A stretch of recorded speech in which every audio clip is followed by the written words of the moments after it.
The gangsta rap world has been shaken again, this time by the violent death of the performer known as Notorious B.I.G. Los Ángeles, 8 a.m. La noticia de la muerte de Biggie llegó a todo el país. La policía asigna el caso a la división de Wilshire y no a la división especial para crímenes de alto perfil. I think one of the big mistakes made in the investigation was not moving it to the robbery homicide unit. Those guys are trained to do homicides. This is their expertise. It's hard to say why robbery homicide wasn't put on the case immediately. You got to go with supposition. Chief of Police Bernard Parks didn't see Biggie Smalls as a celebrity. I mean, he's not worth robbery homicide. A las 9 a.m. los testigos llegan a Wilshire para ser entrevistados. So they questioned us, asked us, did we see the person? It wasn't that long enough for us to really recognize the face or nothing. It was just real quick. They kept trying to get a sketch, and we just knew he was black and he had a bow tie. A few people who were on the street also helped the cops put together a composite. Con las descripciones de los testigos, un dibujante realiza el retrato del asesino. Es lampiño, de contextura mediana, cabello muy corto, lleva un traje azul y corbata de moño. Witnesses said the shooter looked like a member of the Fruit of Islam, which is the security wing of the Nation of Islam. There's a certain uniform look that the Fruits of Islam people have, and this guy had it to the T. There have long been stories in law enforcement about members of the Fruits of Islam working as contract killers. El 10 de marzo, un día después, los detectives dan una conferencia de prensa y muestran el retrato del asesino. I believe when we make the arrest, and I'm hoping that there will be a very good similar appearance between our composite and the murder suspect. El retrato genera gran cantidad de llamadas, pero ninguna pista nueva. Quien recuerda algo es Eugene Deal, el guardaespaldas que viajaba en el Suburban de Puffy. When investigators spoke with Eugene Deal, he placed a man that matched the description of the shooter outside the entrance to the Vibe party. The guy had walked directly towards Puff's car. He had a blue suit, bow tie. We looked at each other eye to eye. He didn't say anything to me. Nothing. I made sure that he knew I was good. You understand? And he looked at me, walked away, and walked right back down the street, basically out of sight.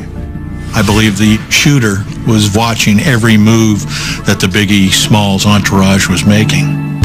Al iniciar la investigación, para muchos la policía cometió un grave error. En la conferencia de prensa revelaron que el arma asesina era una 9 milímetros. It was a very fast sequence of events with a 9mm weapon. To give the information out, to me, it was a mistake. Lieutenant Moyne let the information out, and he came back to me like 3 minutes later, and he apologized for doing that, because if I was the suspect, if I had a 9mm gun, what would I do with my gun? Would I keep it? Heck no, that thing's gone. El 11 de marzo, el auto de Biggie llega al laboratorio forense para un análisis. El informe de balística dice que el asesino disparó 6 veces a la puerta de Biggie debajo de la ventanilla. 4 balas dieron en Biggie, otra se alojó en la puerta y la última estaba en el asiento trasero izquierdo. La trayectoria muestra que las balas se dispararon desde un ángulo ascendente. El asesino iba en un vehículo más bajo. The analysis supported eyewitness accounts that bullets were fired into the Suburban from an Impala. En los días siguientes, los investigadores entrevistan en Nueva York a Sean Puffy Combs y a otros acompañantes de Biggie que se habían marchado de Los Ángeles. According to the detective I talked to, Puffy was not willing to give a lot of detail and very vague in his answers and didn't answer a lot of questions. Well, he didn't want to be involved in this. He didn't want it, the stain attached to his company and his reputation. I'm pretty sure that was part of it. Puff begged Big to go to that party. Big didn't want to go to that party because his legs was hurt. I think some weight of conscience about that and not wanting people to know that he was responsible for Biggie being there. I've spoken to the police. Everybody that was there spoke to the police, but I don't know who did this. I don't have an idea, and it's not right for people to speculate until the police find out, exactly what's going on. El 13 de marzo, los casquillos de la escena del crimen son analizados. Los peritos sumergen los casquillos en un reactivo que hace visibles las huellas digitales. Luego aplican una cinta adhesiva y transfieren el reactivo del casquillo a la cinta.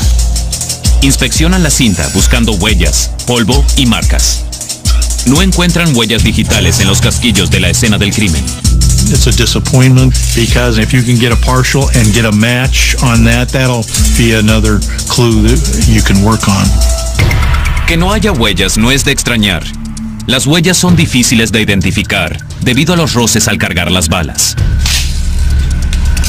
I worked homicide for 10 years. I've solved over 100 homicides. I think I maybe gave maybe 2 or 3 fingerprints off of bullets. 17 de marzo, 8 días después del asesinato de Biggie. Los detectives tienen un retrato del asesino, pero no hay sospechosos ni pistas alentadoras. Sin embargo, el programa America's Most Wanted da una pista que podría resolver el caso. A Texas woman came forward and contacted America's Most Wanted and said she had videotape that she took that night. And so America's Most Wanted contacted the police department. I was told that the actual shooting was on the video. They were very excited about it and flew to Texas to get the videotape.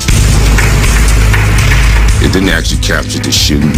They was focusing on Biggie's car when the shots were fired. The camera just went shaky, like, you're nervous. There was no smoking gun. They couldn't see the license plate. They couldn't see the shooter. The video was essentially useless and they were back at square one. Cuando regresemos, la teoría del autor menos pensado, la policía de Los Ángeles.